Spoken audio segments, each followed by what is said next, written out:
Hello guys, welcome back to another video.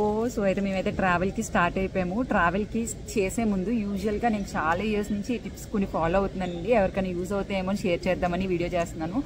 So usual చాలా మందికి తెలిసేమో, but తెలియని వాళ్ళకి యూజ్ అవుతాయి. ఫస్ట్ టిప్ వచ్చేసి ఇల్లు మాత్రం నీట్గా పెట్టుకుని రండి, స్టార్ట్ అవ్వండి. నిన్నంతా చాలా అంటే కొంచెం టైం తీసుకొని ఇల్లంతా నీట్గా ప్యాక్ చేసుకొని అంటే నీట్గా సర్దుకొని లాండ్రీ వేసేసి అన్నీ నీట్గా అన్ని క్లీనింగ్ చేసేసి మాప్ చేసేసి అన్నీ నీట్గా చేసుకున్నాం. ఎందుకు అంటే మనకి తెలియకుండా రిటర్న్ వచ్చినప్పుడు పీస్ఫుల్గా ఉంటుంది అనమాట. తెలియకుండా పీస్ ఆఫ్ మైండ్ వస్తుంది అనమాట. మంచిగా నీట్గా ఉన్న ప్లేస్కి వస్తే, సో నీట్గా రిటర్న్ అయినప్పుడు నీట్గా ఉన్న హోమ్కి వస్తే చాలా తెలియని పీస్ ఆఫ్ మైండ్ ఉంటుంది అనమాట. సో అది ఫస్ట్ టిప్ నేను ఫాలో అయ్యేది. ఎక్కడికైనా అట్లీస్ట్ 2 days ట్రిప్ అయినా కూడా నేను నీట్ గా ప్యాక్ చేసుకుని వస్తాను అనమాట. ఇల్లంతా నీట్ గా ఆర్గనైజ్ చేసుకుని వస్తాను. లాండ్రీ అంతా ఇంకా వచ్చిన తర్వాత లాండ్రీ వేసుకోవచ్చులే, అలాగే ఇల్లంతా మెస్సీగా ఉంది అప్పుడు చేసుకున్నా అంటే అవ్వదు. సో ఫస్ట్ అన్ని చేసుకుంటే పీస్ఫుల్ గా ఉంటుంది రిటర్న్ అయ్యాక మనం. ఫస్ట్ టిప్ అది. సెకండ్ టిప్, ఆన్ టైం రండి. మేము యూజువల్ గా ఎక్కడికైనా కూడా పంక్చువల్ గానే ఉంటాము. ఇంకా ముందు ఉంటాం తప్ప లేట్ ఉండము. సో ఎందుకంటే అన్ఎక్స్పెక్టెడ్ సర్ప్రైజెస్ ఉంటాయి అనమాట. లైక్ ఇప్పుడు మాకు 12కి ఫ్లైట్, మేము 10కే వచ్చేసాం. 2 hours బిఫోర్ అయితే మినిమం ఉండాలి కదా. సో మేము 9:45కి వచ్చేసాము, బట్ 12కి ఆ ఫ్లైట్ గాట్ క్యాన్సిల్డ్ అనమాట. సో ఇలాంటి అన్ఎక్స్పెక్టెడ్ సర్ప్రైజెస్ ఉంటాయి.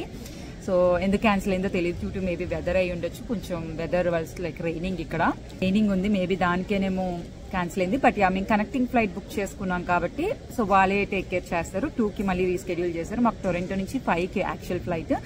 ఆటోలో ఉంటే ప్రాబ్లం ఏంటంటే ఆటోలో ఉన్న వాళ్ళకి డైరెక్ట్ ఫ్లైట్స్ చాలా రేర్ అనమాట. ఎలాంటి ట్రిప్స్కి వెళ్ళాలన్నా. సో ఇక్కడ నుంచి టొరంటో వెళ్ళి టొరంటోలో మినిమం 3-4 hours లేఓవర్ చేసిన తర్వాతే మనం ఎక్కగలం.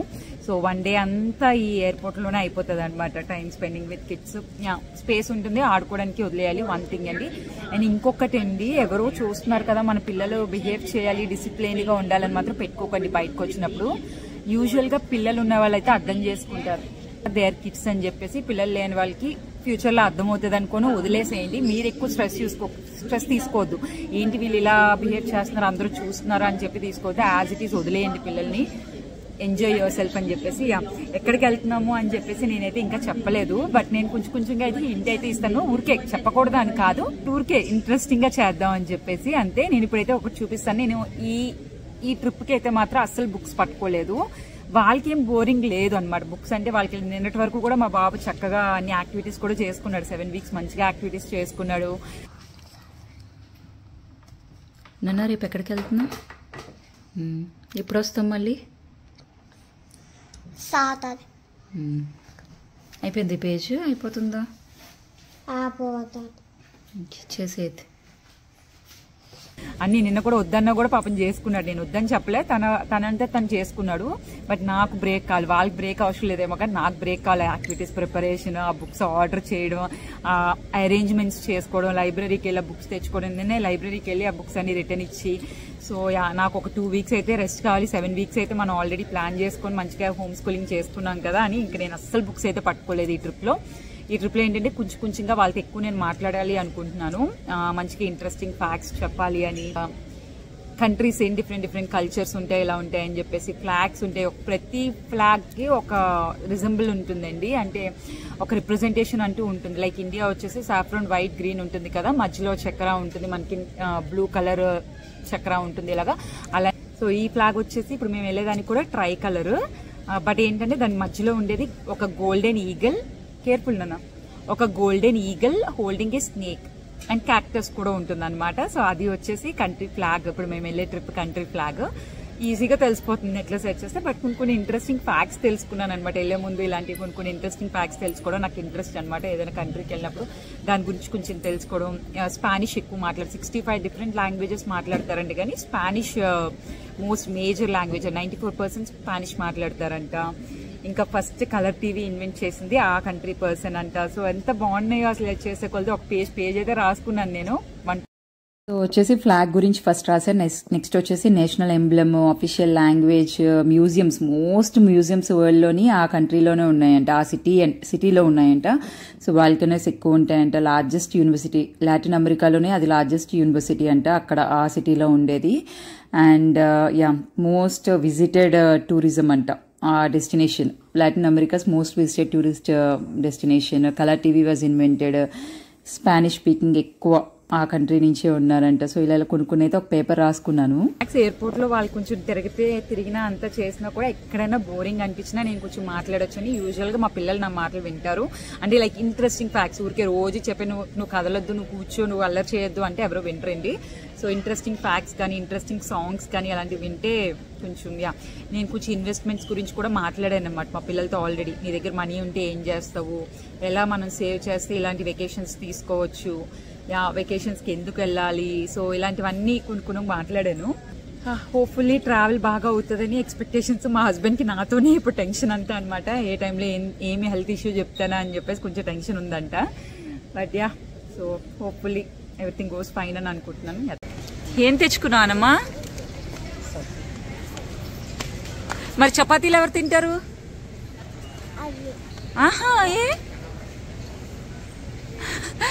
చపాతీలు ఇన్ని తెస్తే సబ్బే తెచ్చుకున్నావా? కూర్చోలి.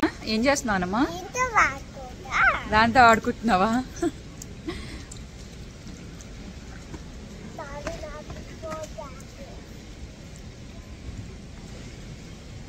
సో నేను ఎప్పుడు కూడా అసలు ట్రావెల్ వరకే పెట్టుకుంటాను కానీ యాక్టివిటీస్ ట్రావెల్లో చేయించను అనమాట. అంటే లైక్ ఇండియాకి నేను ట్రావెల్ అవుతున్నాను అంటే ఫ్లైట్లో వరకు మాత్రమే యాక్టివిటీస్ పట్టుకుంటాను తప్ప దిగిన తర్వాత ఇంక వెకేషన్ ఎంజాయ్ చేసేది ఏముంది, అక్కడ మన పేపర్లు బుక్లు చెప్పడాలు అన్ని చేస్తే అవ్వదు కదా. సో ఫ్లైట్లో ఇప్పుడు మాకు ఆటవా టు టొరంటో 1 hour, మళ్ళీ టొరంటో నుంచి వెళ్లాల్సిన ప్లేస్ 4 hours అనమాట. సో ఫ్లైట్లో ఎంటర్టైన్మెంట్ ఉండాలి కదా. ఫ్లైట్ 4 hours, మళ్ళీ దాని ముందు లే ఓవర్ 3 hours.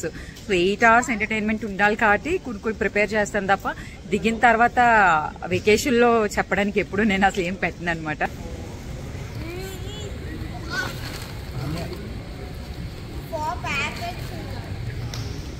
తిను నాన్న. కొన్ని యాక్టివిటీస్ అయితే పట్టుకున్నాను. జస్ట్ డ్రాయింగ్ ఒకటే పట్టుకున్నాను. నేను కొన్ని కార్డ్స్ చూపిస్తాను ఇప్పుడు ఫ్లైట్లో కూడా మేము ఎలా అని. ఇప్పుడైతే 2 hours డిలే అయింది ఫ్లైట్ మాది. ఇంకో రీబుక్ చేసింది 12ది 2కి షెడ్యూల్ చేశారు. చివరి వరకు వీడియో చూస్తూనే ఇంకొక టిప్ ఉంది. నీకు ఆకలేస్తే చపాతీ ఉంది, సబ్వే తినాలని ఏం లేదు, చపాతీ ఉంది. నువ్వు చిప్స్ తెచ్చుకున్నావు, ఇగో ఈ హోమ్ మేడ్ తెచ్చుకున్నావు కదా, ఇంటివి గవ్వలు తెచ్చుకున్నావు. నీది అయిపోయింది, నీ సబ్వే అయిపోయింది కదా, అన్ని తిని. అనమా నీ దగ్గర మనీ ఉంటే ఏం చేస్తావు లిఖిత్?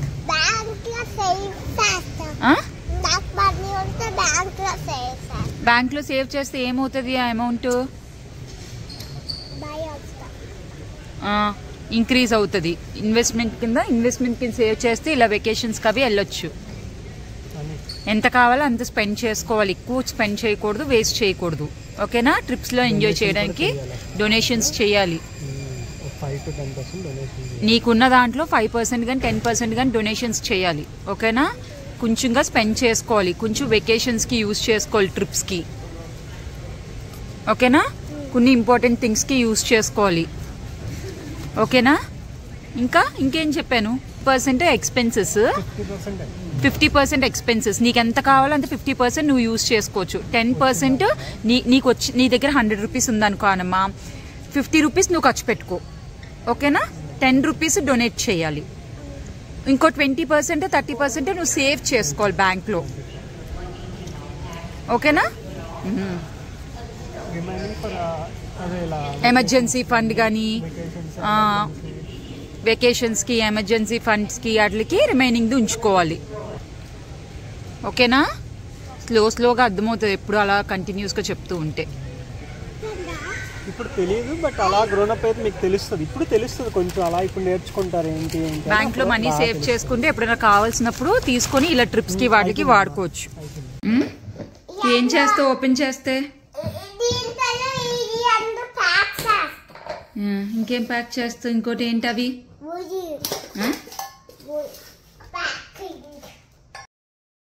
యూజువల్గా హోటల్స్లో రెస్టారెంట్స్ ఉంటాయండి, బట్ ట్రావెల్లో కొంతమందికి లైక్ ఫుడ్ నచ్చకపోవచ్చు. లైక్ నాకు వచ్చేసి కొంచెం ఎయిర్పోర్ట్లో ఇచ్చే ఫుడ్ కానీ ఫ్లైట్లో ఇచ్చే ఫుడ్ నాకు మా బాబుకి నచ్చకపోవచ్చు. సో అందుకే మేము సేఫర్ సైడ్ ఇలాంటివి కూడా స్నాక్స్ కూడా పట్టుకొని వెళ్తాము. 11 వరకు చేసుకున్నాం ఇవి చెక్కలే కావాలి. సో అలా అయితే అన్ని ప్యాక్ చేసుకొని ఎయిర్పోర్ట్కి స్టార్ట్ అయ్యాం. డాడీ నీ పక్కనే ఉన్నారు కదా హ్యాపీ?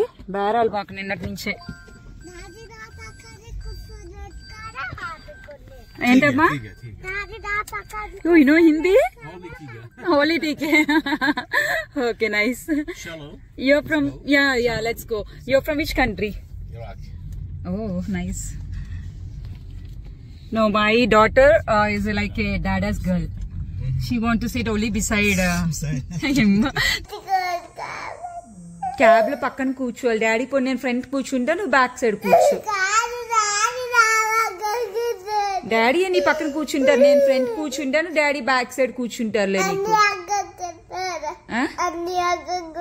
అన్ని నీ దగ్గరే కూర్చుంటాడు నువ్వు చెప్తావు కదా నువ్వు ఫిక్స్ అయి ఉంటావు కదా ఎక్కడ కూర్చో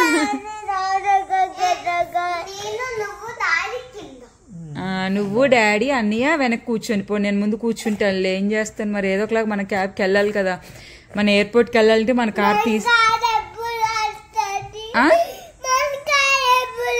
మన కార్ మళ్ళీ కెనడాకి వచ్చాక వచ్చేస్తుంది మన కార్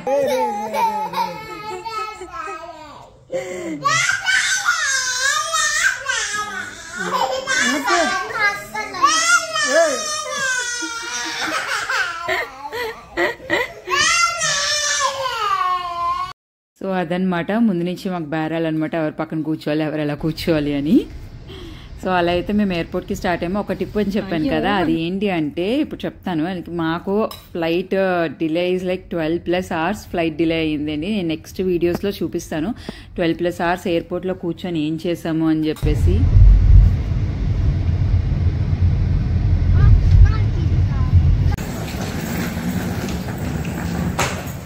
అని ఎక్కడికి వచ్చావు ఏంటండి ఇటు తిరిగి చెప్పు ఎయిర్పోర్ట్కి వచ్చా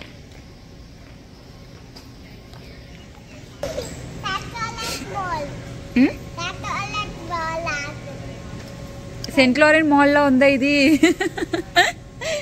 సో ఎయిర్పోర్ట్కి మేము 9:45కి రీచ్ అయ్యాము 12కి ఫ్లైట్ క్యాన్సిల్ 12కి ఫ్లైట్ అనమాట అది క్యాన్సిల్డ్ అని తెలిసింది మేము ఎందుకు ముందుగా రీచ్ అవుతామో ఎందుకు పంక్చువల్గా ఉండాలని చెప్తున్నానంటే ఏదైనా దానికన్నా ముందు ఏదైనా ఫ్లైట్ వెళ్తుంది అంటే మనం దాంట్లో కూడా వెళ్ళే ఛాన్సెస్ ఉంటాయి అనమాట అందుకనే కొంచెం త్వరగా వెళ్తే బెటర్ అని చెప్పాను బట్ మాకు 2కి రీస్కెడ్యూల్ చేశారు సో చెక్ ఇన్ లగేజ్ అయితే చేశాను కానీ క్యాబిన్ది మాత్రం నా దగ్గరే ఉంచుకున్నాను ఇందులో సేఫర్ సైడ్ నేను 2 డ్రెస్సెస్ ఈచ్ పీపుల్కి ఇందులో పెట్టుకున్నాను అది చాలా యూజ్ అయిందనమాట కమింగ్ వీడియోస్లో చెప్తాను సో అది కూడా ఒక టిప్ అండి సో ఏదన్నా మొత్తం లగేజ్ అంతా కూడా చెక్ ఇన్లో పంపించేయొద్దు క్యాబిన్లో ఉంచుకోండి so safer side baggage miss అయినా కూడా మనకి సర్వైవ్ అవ్వడానికి యూజ్ అవుతాయి ఇచ్చారు ఇది 2 ఇచ్చారు డాగ్స్ అవి డాగ్స్ గ్లాసెస్ పెట్టుకున్నాయనమ్మా అట్లా జర్కిన్ చలాసిందని జర్కిన్ వేసుకున్నారు హ్యాట్ వేసుకుంది నైస్ కదా అది థ్యాంక్ యూ చెప్పావు మరి నువ్వు ఎందుకు చెప్పలేదు నువ్వు చెప్పావా నాన్న గుడ్ నాన్న నువ్వు చెప్పలేదా చెట్టులు తర్వాత చెప్పావా ఇప్పకు దాని హ్యాట్లు ఇప్పకు దీన్ని పీకి పాకం పెడతా వెళ్ళే లోపు ఏం తింటావు నీకు సవ్వి అంటే ఎందుకు ఇష్టం అదే ఎందుకు మరి ఏం తింటావు అయితే వద్దా సవ్వే ఇష్టం లేదన్నావు కావాలా వద్దా సవ్వే తింటావా సరే వాళ్ళకి క్యాన్సిల్ అయింది దానికన్నా ముందు టొరంటో వెళ్ళేవి ఏమీ లేవన్నమాట టొరంటోలో టోర్నడో ఒక వార్నింగ్ ఉందంట అందుకని చెప్పేసి ఫ్లైట్స్ అన్నీ వచ్చి టొరంటోలో ల్యాండ్ అవ్వాల్సినవి కూడా వచ్చి ఆటోలో కూర్చున్నాయి దానివల్ల టొరంటో వెళ్ళాల్సినవి కూడా ఆగిపోయాయి దాని ఫ్లైట్ చాలా డిలే అయింది 12 hours డిలే అయ్యింది అండ్ 2 days మాకు బ్యాగేజ్ రాలేదు మా దగ్గరికి సో అవన్నీ నేను నెక్స్ట్ వీడియోస్లో షేర్ చేసుకుంటాను so yeah thanks for watching bye aeroplanes అలా అందులోంచి వెళ్తే ఫ్లైట్ లోపలికి వెళ్తావు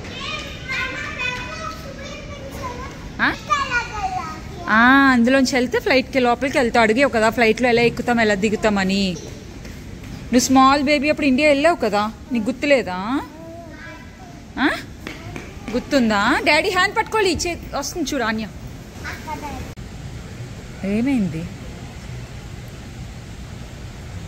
ఏమైంది అది స్టాంప్ చేయకూడదు అని చెప్తున్నారు నీకు